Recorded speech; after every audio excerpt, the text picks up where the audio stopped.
As the boy pushed open his bedroom door, he froze, sweat forming on his forehead. There, right in front of him, a goddess knelt quietly. The sight left him speechless, completely stunned. This tale unfolds in Iraqia, a vast land made up of 5 united nations. Around 50 years ago, the Toskabalk Empire had brought all these lands together under its rule. Iraqia was home to all sorts of beings: humans, elves, beastfolk, dwarves, and halflings. But it wasn't just filled with peaceful folk. Dangerous creatures called monsters also roamed the land. Cities were kept safe thanks to a magical shield known as the barrier against monsters, a blessing from the goddess herself. However, smaller towns and villages outside those city walls didn't have that protection, leaving them vulnerable to monster attacks. To defend against this danger, certain people received a divine gift from the goddess known as the leveling blessing. These chosen ones became adventurers. As they battled more monsters, they gained experience, leveled up, and grew stronger, learning new spells and special abilities along the way. Their main mission was to protect the land and honor the goddess. At that moment, a team of such adventurers was locked in battle with a horde of monkey-like monsters. Among the group was Rhea, a woman with rabbit ears. She swung her hammer with a move called Rabbit Strike, crushing a mortar in one swift hit. Right after, she quickly shaped a rice cake and tore it into 2 glowing orbs filled with healing power. Holding the orbs, Rhea turned to Leo, asking for some help. But before he could respond, another adventurer named Leonora, who always carried herself like she was better than everyone, complained that she was already too tired. Rhea lowered her voice and apologized softly. Watching all this, another teammate named Tint walked up to Leonora. He suggested she help carry Rhea's healing orbs since it would benefit them both. Leonora shot Tint a sharp look and snapped, demanding why she should listen to him. She told Tint to carry them himself, especially since he hadn't done much in the fight so far. Tint explained that the healing power would affect him if he touched the orbs. Leonora just scoffed, calling him useless and dumb. Without another word, she pulled out her whip and struck the orbs, activating her queen's telekinesis skill. The orbs floated toward 2 teammates battling on the front line, but instead of splitting evenly, both orbs went straight to one person, Savant, the good-looking adventurer. Seeing this, a smaller adventurer named Trisso asked for a bit of healing too, but Leonora just brushed him off, saying he was too short and too hard to aim at. Leonora added that Trisso should be able to handle those monkey monsters on his own, clearly only cheering for Savant. Calm and confident, Savant stepped up to face a giant white monkey by himself. There wasn't a hint of fear in his eyes. With one smooth swing of his sword, he slashed the monster. As it dropped to its knees, Savant stepped back, then activated his wind magic called Blowing in the Wind. The wind propelled him forward so fast it was hard to see, and he struck the monster with a sharp, powerful move that not only finished it off, but also knocked down several nearby enemies. Tint watched, completely stunned. He couldn't believe Savant had taken down so many monsters with just a single blow. He even said out loud how incredible it was. But then, Tint's eyes widened. Behind Savant, one of the monsters was still moving. How was that possible after such a strong attack? Tint suddenly remembered something. Savant's blowing in the wind skill made him move at crazy speeds, faster than an ordinary person could follow. It also forced him to stop at a certain point after the strike. For a few seconds after using it, Savant wasn't able to move. That's why he would always create a shield of wind around himself to push back any monsters that got too close. But if an enemy was strong enough to resist that wind, it could take advantage of Savant's brief opening and strike back. Tint rushed in to help, but the strong wind around Savant made it tough to get close. Savant stood there, unable to defend himself as the monster's fist came flying toward him. Right at the last second, Tint managed to block the hit with his small shield. But the shield wasn't strong enough to handle that kind of power. The impact sent Tint crashing into a tree, leaving him badly hurt. As he lay on the ground, he noticed the monster collapsing too. It had used up all its energy and couldn't move anymore. Even though Tint was injured, he didn't focus on his own pain. His first thought was checking if Savant was alright. Savant calmly walked over and, without a word, broke Tint's shield. That shield had been a special keepsake from Tint's father. Looking down at him, Savant said surviving with such a fragile shield was enough to call it a graduation. As Tint tried to get back on his feet, Savant suddenly told him he was being kicked out of the party. He reminded Tint that his job had been to protect Rhea and Leonora, but Tint had ignored that order. Tint explained he stepped in because he really thought Savant was in danger. But Savant shook his head and told Tint not to doubt his abilities. Even when he couldn't move for a moment, Savant claimed he could have avoided the attack using a skill called Elegant Slash, which helped him dodge enemies with ease. Savant told Tint he'd been reckless, ignoring orders and putting the whole group at risk. Actions like that, Savant said, made the team unsafe. Tint apologized, promising he'd be more careful next time, but Savant wasn't swayed. He made it clear Tint was officially out of the party. Right then, Trisso walked up and, with a light tone, suggested they all head out before things got even more tense. Savant seemed slightly thrown off by Trisso's words. When Tint asked what was going on, Savant explained that they had been invited to join Sephron, the leader of a famous group called the Garden of Diversity. Tint was shocked. The Garden of Diversity was ranked as class by the guild one of the top adventurer teams. It was known for bringing together people from all sorts of races, mixing legendary heroes with young, talented adventurers. One of its standout members was Aitana, daughter of the legendary hero Bernard, part of Sephron's team. Tint couldn't help but think how impressive that was. Savant agreed, but made sure to add that the offer didn't include Tint. While it wasn't unusual for teams to merge, Tint realized Sephron probably wanted him out before the two groups joined forces. Savant told Tint he shouldn't complain, since in every single battle, Tint's level had never increased, he always stayed at 0. Savant went even further, saying Tint was like an enemy of the gods, someone with no place in an S-class team. Later that day, in a rough neighborhood of Lygia, the city where adventurers gathered, Tint walked home alone, still aching from the earlier fight. He thought about going to a healer, but he didn't have the money for it. His team didn't bother helping either. Since he was no longer part of the group, they just told him to head home as he was. That's when it really sank in he'd been kicked out for real. The rewards he'd earned before were always small, way less than what the others got. Life had already been hard for him, and now things felt even heavier. He told himself he had to work harder just to get by, but he wasn't even sure what job he could do. Could he still keep going as an adventurer? It felt like a dumb dream now.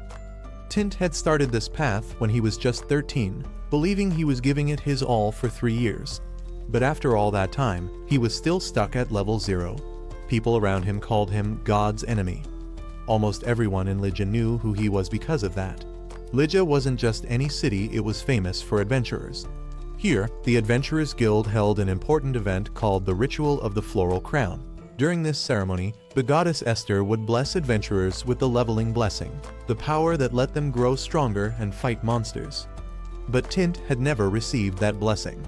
No matter how many monsters he fought or how hard he tried, his level never went up, he stayed stuck at 0. It felt like the goddess had completely abandoned him. That's why people called him God's enemy. The Adventurers Guild didn't like seeing level 0 adventurers take on missions by themselves, and there was always the chance they'd tell him to quit altogether. Still, Tint wasn't ready to give up. Deep down, he felt like he'd just been left behind by the goddess, unsure what path to take next. When he finally got back to his worn-down house, he let out a long sigh. For now, he'd rest and figure things out tomorrow. But as he pushed open the door, Tint stopped in his tracks. Sitting quietly inside his house was a beautiful woman. From that moment, everything in Tint's life began to change. This was the true start of his story. Even though it was his first time seeing her, Tint instantly knew who she was, the mother goddess of all people, Goddess Esther. Without saying a word, she stood up and slowly walked toward him. Tint felt sweat form on his forehead. His nickname, God's enemy, echoed in his mind. Even though others had been granted blessings by the gods, he'd never been able to level up. In that moment, he thought there could only be one reason for the goddess herself to appear before him. She had come to pass judgment on him. Tint was sure she had come to end his life. Without thinking twice, he dropped to his knees and begged for forgiveness. He really believed this was it, that he was about to die. But if it was the goddess herself doing it, he felt oddly okay with it. He had already accepted his fate. As he tried to apologize, something completely unexpected happened. Instead of punishing him, Esther suddenly knelt down too, bowing her head low in front of him. Tint froze, completely stunned. He had no idea what was happening. Feeling nervous, he asked her to please get up. But Esther stayed bowed and admitted she'd made a huge mistake. She begged him to let her stay like that. Tint, confused and overwhelmed, told her again that he didn't get what was going on. He asked her one more time to lift her head and explain things clearly. After a moment, Esther finally calmed down, raising her head and apologizing once more. She introduced herself properly as Goddess Esther from a group called Black God, a kind of company in charge of managing the world. She told him that one of her main jobs was giving adventurers their leveling blessing through the ritual of the floral crown once they turned 13. She figured Tint must have gone through that ceremony when he hit that age. Tint said he had, but now things only felt more confusing. The idea that being a goddess was like having a regular job sounded so strange to him. Esther admitted she didn't know exactly why, but somehow the blessing hadn't worked on him. Something had definitely gone wrong. Esther explained that it had been 3 whole years since Tint became an adventurer, yet he hadn't leveled up even once. She admitted everything was her fault and dropped to her knees again, apologizing deeply. Tint was caught off guard, seeing a goddess bow to him like that. But in that moment, he realized she didn't hate him. Esther spoke honestly, telling Tint she understood how much he had suffered. Even if he said he forgave her, she believed it wouldn't erase all the pain he'd gone through. She didn't think someone in his place could truly forgive her. But to her surprise, Tint said he forgave her right away. Esther was shocked, not able to understand how he could let it go so easily. Tint admitted that those 3 years felt like a nightmare. But since the goddess herself had come all this way to apologize, it wouldn't feel right not to forgive her. He even apologized for using such a serious word like forgive with a goddess. Esther was so stunned, she couldn't even find the words to respond. Tint, noticing her silence, gently asked if something was wrong. Then suddenly, without saying a thing, Esther rushed over and wrapped her arms around him in a tight hug. Tears poured down her face as she cried hard, telling Tint that no one had ever forgiven her before. Between sobs, she kept thanking him. Eventually, she calmed down, though her face was still damp with tears. Esther even helped Tint change his pants since they'd gotten soaked from her crying and drooling. Tint told her it wasn't a big deal. Even though Esther was glad he forgave her so easily, she admitted she couldn't return home looking like such a mess. Tint asked if he'd done something wrong, but Esther shook her head and said it was the opposite. She reminded him how he'd stayed stuck at level 0 for the past 3 years as an adventurer. Esther said that must have been really tough on him, and this time, she promised to fix it for real. She would make sure he could finally start leveling up like everyone else. Tint didn't quite get it at first, so Esther explained it more clearly. Starting now, he would be able to gain levels. But she didn't think just letting him level up would be enough to make up for everything he'd lost. So she said she'd give him extra experience points 100 times more than what he should have earned over those 3 years. Tint couldn't believe what he was hearing. Esther even joked that maybe 100 times wasn't enough and offered 1,000 times instead. But Tint quickly said 100 times was fine. Esther smiled proudly, happy with his answer. Then, she asked for a hug. That caught Tint off guard. He felt awkward about it and didn't want to get too close, but Esther explained that the hug wasn't about needing comfort or feeling lonely. It was part of transferring the experience points to him. With tears in her eyes, she begged him not to misunderstand. Tint reassured her he wasn't thinking anything weird. Then, as Esther held her arms open, Tint stepped forward and hugged her properly this time. Esther said that was the start of the process, but as they stood there, Tint found it hard to stay focused, feeling a little flustered by how close she was.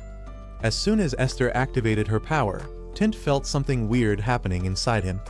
Right then, he heard a notification sound he had finally leveled up to level 2. He was excited, but before he could even celebrate, he leveled up again to level 3. The level up sounds kept coming, faster and louder. At first, Tint felt happy about it, but after a while, the constant noise became overwhelming. It felt like it would never end, and soon it was too much for him to handle. In the end, he couldn't take it anymore and cried out in pain.